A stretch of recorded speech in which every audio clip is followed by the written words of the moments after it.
ನಮಸ್ಕಾರ. ಕೊಟ್ಟ ಬಿಡಬೇಕಂತೆ.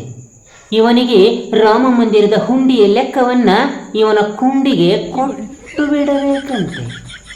ಬಂದು ಬಿಟ್ಟಿದ್ದ. ರಾಮ ಮಂದಿರದ ಹೋರಾಟದಲ್ಲಿ ಈ ನನ್ನ ಮಗ ಭಾಗಿಯಾಗಿ ಬಿಟ್ಟಿದ್ದ. ರಾಮ ಮಂದಿರ ಹೋರಾಟಕ್ಕೆ ಭಾಗಿಯಾಗಿ ಅದಕ್ಕೆ ಪ್ರಾಣವನ್ನು ತ್ಯಾಗ ಮಾಡಿಬಿಟ್ಟಿದ್ದ. 500 ವರ್ಷದಿಂದ ಹೋರಾಟದಲ್ಲಿ ಹೊಡೆದಾಡಿ ಇವನು ಸತ್ತು ಬಿಟ್ಟಿದ್ದ. ರಾಮ ಮಂದಿರಕ್ಕಾಗಿ ತನ್ನ ಪ್ರಾಣವನ್ನೇ ತ್ಯಾಗ ಮಾಡಿಬಿಟ್ಟಿದ್ದ. ರಾಮ ಮಂದಿರಕ್ಕಾಗಿ ಹಗಲಿರುಳು ಶ್ರಮ ಪಟ್ಟು ಅಲ್ಲಿ ಇಲ್ಲಿ ಓಡಾಡಿ ರಾಮ ಮಂದಿರಕ್ಕೆ ಮನೆಯ ಕೆಲಸಗಳನ್ನು ಬಿಟ್ಟು ರಾಮ ಮಂದಿರಕ್ಕೆ ಹೋರಾಡಿ ಬಿಟ್ಟಿದ್ದ.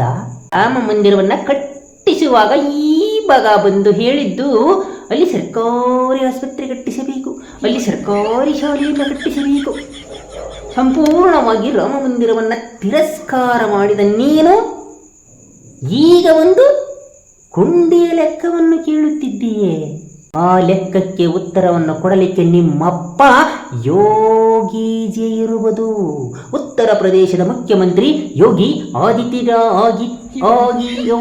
ಆದಿತ್ಯನಾಥ್ ಇದ್ದಾನೆ. ಇದ್ದು ಬಿಟ್ಟಿದ್ದಾನೆ. ಲೆಕ್ಕ ಪಕ್ಕ ಚುತ್ತ ಮಾಡ್ತಾನೆ. ಇವಾಗಲೇ 10 ಜನರನ್ನ ಬಂಧನಕ್ಕೊಳಪಡಿಸಿ ಅರೆಸ್ಟ್ ಮಾಡಿಸಿಬಿಟ್ಟಿದ್ದಾನೆ. ನೀನು ರಾಮನಿಗೆ ಸೇವೆಯನ್ನೂ ಮಾಡಲಿಲ್ಲ, ರಾಮನ ಸೇವೆಗೆ ಸಹಕಾರವನ್ನೂ ನೀಡಲಿಲ್ಲ. ಈಗ ಹುಂಡಿಯ ಲೆಕ್ಕ ಎಂದು ಬಂದಿರುವೆ. ಅದರ ಲೆಕ್ಕವನ್ನ ರಾಮನಿಗಾಗಿ ಹೋರಾಡಿದವರು, ರಾಮನಿಗಾಗಿ ಪ್ರಾಣ ಕೊಟ್ಟವರು, ರಾಮನಿಗಾಗಿ ದೇಣಿಗೆಯನ್ನು ಕೊಟ್ಟವರು ಕೇಳುತ್ತಿದ್ದಾರೆ. ಅದಕ್ಕೆ ಉತ್ತರವನ್ನ ಸರಿಯಾದ ರೀತಿಯಲ್ಲಿ ಯೋಗಿ ಆದಿತ್ಯನಾಥ್ ಅವರು ನೀಡಿಬಿಟ್ಟಿದ್ದಾರೆ.